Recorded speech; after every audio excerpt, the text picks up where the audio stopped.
আসসালামু আলাইকুম। গুরুত্বপূর্ণ একটি খবর। আজকে সন্ধ্যায় জাতির উদ্দেশ্যে ভাষণ দেবেন প্রধান উপদেষ্টা ডক্টর মোহাম্মদ ইউনূস এবং বলা হচ্ছে আমার দেশ পত্রিকায় যে আসতে পারে নির্বাচনী রোডম্যাপ। এটা খুবই দরকার। একটা রাজনৈতিক অঙ্গনে যে পরিমাণ অনিশ্চয়তা এবং নানা রকম মানে জল্পনা কল্পনার ডালপালা, তাতে তিনিই শান্ত করতে পারেন। এবং যেহেতু বিএনপি বলছে যে অধিকাংশ রাজনৈতিক দল ডিসেম্বরে নির্বাচন চায়, অন্যদিকে এপ্রিলের মধ্যে চায় জামাত, অন্যান্য দল ফেব্রুয়ারিতে, তিনি একটা সম্ভাব্য একটা সময় দিয়ে একটা যদি ঘোষণা দেন, এটা ভালো হবে।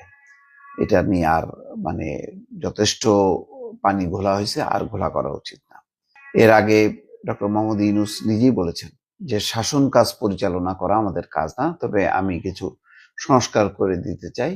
সেই লক্ষ্যে বেশ কিছু সংস্কার হয়েছে, তবে সংস্কার নিয়ে যেহেতু মতপার্থক্য আছে, সুতরাং মৌলিক জাগের কিছু সংস্কার ঘোষণা দিয়ে তার আলোকে জুলাই ঘোষণাপত্র ঘোষণা করা উচিত এবং সম্ভবত সেই দিকেই যাচ্ছে। যদি সব ঠিকঠাক থাকে তাহলে ভালো। আবার ডক্টর মোহাম্মদ ইউনূস শেষ পর্যন্ত যদি আবার নির্বাচনটা লম্বা সময় পেছনে দেয়, সেটা নিয়ে একটা সম্ভবত আর এই মতপার্থক্য রাখা উচিত না। একটা রাজনীতিতে একটা সুস্থিরতা থাকা দরকার। অনেকে ওত পেতে আছে বাংলাদেশে, একটা রাজনৈতিক অনিশ্চয়তা হোক, রাজনৈতিক একটা গোলযোগ হোক, অর্থাৎ ফ্যাসিবাদ বিরোধী যে শক্তিগুলো আছে তাদের মধ্যে দলাদলি হোক, সেই সুযোগে অনেকে অনেক রকম কিছু করার ফোন দিয়ে আসছে। ডক্টর মোহাম্মদ ইউনূস সবাইকে ঐক্যবদ্ধ করতে পারেন নিজের নিরপেক্ষ থেকে। একেবারে চমৎকার একটা নির্বাচন, যে নির্বাচনটা সেনাবাহিনী পুলিশের সমন্বয় গঠন করে দিতে পারেন। এবং কিছু বিষয় আছে যে সরকারের যারা রাজনীতি করবেন তারা যাতে রাজনীতিতে চলে যান। উপদেষ্টা পরিষদকে তত্ত্বাবধায়ক সরকারের কাঠামোয় রূপ দিতে হবে। এটার মধ্য দিয়ে ডক্টর মোহাম্মদ ইউনূস যেভাবে সম্মান নিয়ে এসেছিলেন দায়িত্বে, সম্মান নিয়ে যাতে বিদায় নিতে পারেন, সারা জীবন যাতে রাজনৈতিক দলগুলো তাকে মনে রাখে। আওয়ামী লীগের কথা বাদ দিলাম, আওয়ামী লীগ তো কোনোদিন তাকে ক্ষমা করবে না, বা তাকে কেন, কোনো এই পরিবর্তনটাই যেহেতু তারা মেনে নেয় না, সুতরাং তাদের কথা আলাদা। তাদেরকে বাদ দিয়ে বাকিরা যাতে অন্তত ডক্টর মোহাম্মদ ইউনূসকে সমর্থন করেন। এবং একটা দেখলাম ইতিবাচক দিক, শামসুজ্জামান দুদু এবং বরকতুল্লাহ বুলু দুই নেতাকে শোকজ করেছেন এবং ডক্টর মোহাম্মদ ইউনূসকে নিয়ে কিছু আপত্তিকর কথা এবং এনসিপির উদ্দেশ্যে কিছু কথাবার্তা, সেটা বিএনপির ভালো লাগেনি। বিএনপি চায় একটা উন্নত রাজনৈতিক কালচার যাতে প্রবর্তিত হয়, তার আলোকে তর্ক হবে, বিতর্ক হবে, মতপার্থক্য থাকবে, কিন্তু কোনোভাবেই সেটা কাদা ছোড়াছুড়ি পর্যায়ে যাবে না। তো সেই অর্থে ভালো বিএনপির এই পদক্ষেপটা। এখন ডক্টর মোহাম্মদ ইউনূস ভাষণ দেবেন, তারপর তিনি লন্ডনে যাবেন। লন্ডনে গিয়ে যদি তারেক রহমানের সঙ্গে সাক্ষাৎ হয়, সেটাও আরো রাজনীতির পরিবেশ উত্তরণে একটা ভালো ভূমিকা রাখবে।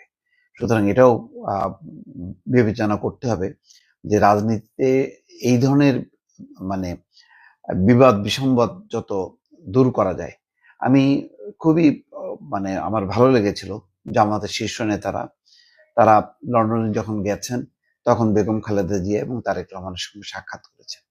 এটাও কিন্তু ভালো রাজনীতির কৃষ্টি কালচারের উন্নত হওয়ার যে পদক্ষেপের কথা বা যার প্রয়োজনীয়তার কথা আমরা সবসময় বলি, সেই অর্থে কিন্তু এটা খুবই ভালো। অথচ এমন না যে জামাত বিএনপির ভাষায় কথা বলে, তারা তাদের ভাষায় কথা বলে, কিন্তু ঠিকই যেখানে সৌজন্যতা দেখানো দরকার, যেখানে শিষ্টাচার রক্ষা করা দরকার, সেইগুলো কিন্তু করে যাচ্ছে। তো ডক্টর মোহাম্মদ ইউনূস এবং তারেক রহমানের বৈঠকটা খুবই আমি মনে করি প্রয়োজন, যে যাতে দেশের মানুষ হতাশ না হয়, বীতশ্রদ্ধ না হয় রাজনীতির প্রতি। সুতরাং তেমন একটি প্রত্যাশা করে। এখন আমার দেশ সূত্র বলছে যে ঈদুল আজহা উপলক্ষে ভাষণ হলেও দেশের সার্বিক পরিস্থিতি নিয়ে কথা বলবেন প্রধান উপদেষ্টা। এতে জুলাই গণহত্যার 20 তারিখ কার্যক্রম, সরকারের সংস্কার এবং আগামী নির্বাচন প্রসঙ্গ আসতে পারে। জাতির উদ্দেশ্যে দেওয়া ভাষণে প্রধান উপদেষ্টা ত্রয়োদশ জাতীয় সংসদ নির্বাচনের একটি রোডম্যাপ ঘোষণা করতে পারেন বলে জানা গেছে। উল্লেখ্য, প্রধান উপদেষ্টা এর আগে জাতির দেওয়া ভাষণে নির্বাচনের একটি সময়সীমা তুলে ধরেছিলেন। সেখানে তিনি চলতি বছরের ডিসেম্বর থেকে আগামী বছরের জুন মধ্যে হবে বলে জানিয়েছিলেন। আজকের ভাষণে সুনির্দিষ্টভাবে জানানোর সম্ভাবনা রয়েছে কোন মাসে নির্বাচন হবে। এটাও ভালো, অন্তত মার্চ মাসে বা ফেব্রুয়ারি মাসে এটা বললে এটা ভালো হবে সব দিক থেকে। দর্শক ভালো থাকবেন। আল্লাহ হাফেজ।